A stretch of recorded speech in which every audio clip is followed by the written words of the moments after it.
সৌদির রাজপরিবারের ভিতরের খবর অনেকেই জানেন না, তবে এটি সবাই জানেন রাজবংশ অনুযায়ী বাদশার মৃত্যুর পর সৌদির যুবরাজই পরবর্তীতে বাদশাহ হয়ে থাকেন। ঠিকই তারই ধারাবাহিকতায় বাদশাহ আবদুল্লাহ বিন আব্দুল আজিজের মৃত্যুর পর সৌদির বাদশাহ হন সালমান বিন আব্দুল আজিজ। তবে সৌদির বাদশাহ হওয়ার দৌড়ে থাকা আর এক যুবরাজ ছিলেন আল ওয়ালিদ বিন খালিদ বিন তালাল, কিন্তু ভাগ্যের নির্মম পরিহাসের জন্য তিনি আর বাদশার মুকুট পরতে পারেননি। তবে তার সড়ক দুর্ঘটনা বা দীর্ঘদিন কোমায় চলে যাওয়া নিয়ে রয়েছে নানা রহস্য।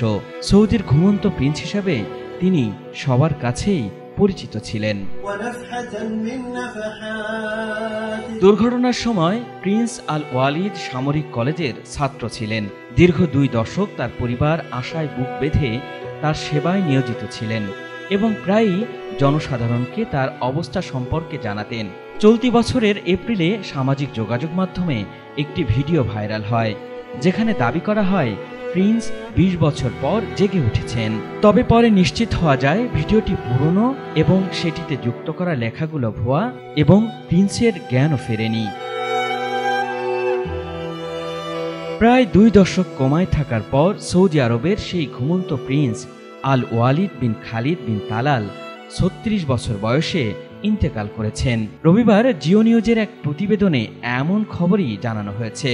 পরিবারের বরাতে সৌদি গণমাধ্যম জানিয়েছে, প্রিন্সের মৃত্যুর সংবাদ সামাজিক যোগাযোগ মাধ্যমে ছড়িয়ে পড়লে সৌদি আরব সহ বিশ্বজুড়ে মানুষের হৃদয়ে দীর্ঘদিনের এক বেদনাবিধুর অধ্যায়ের অবসান ঘটে।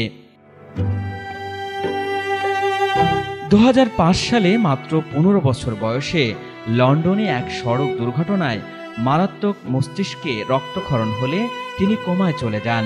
এরপর রিয়াদের কিং আব্দুল আজিজ মেডিকেল সিটিতে তাকে ভেন্টিলেটরে রাখা হয়।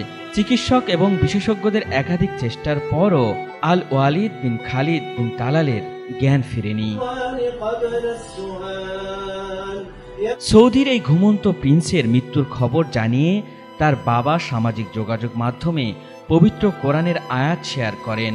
তিনি লেখেন, হে প্রশান্ত আত্মা, তুমি তোমার প্রভুর দিকে ফিরে এসো। তিনি তোমার প্রতি সন্তুষ্ট আর তুমিও তার প্রতি সন্তুষ্ট। তুমি আমার নেককার বান্দাদের মধ্যে অন্তর্ভুক্ত হও এবং আমার জান্নাতে প্রবেশ করো।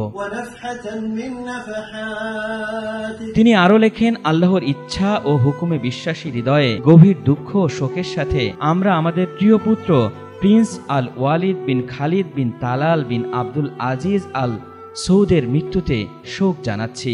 আল্লাহ তাকে রহম করুন। পরিবারের পক্ষ থেকে জানানো হয়, রবিবার তার জানাজার নামাজ অনুষ্ঠিত হবে এবং রবিবার, সোমবার ও মঙ্গলবার 3 দিন শোক পালন করা হবে।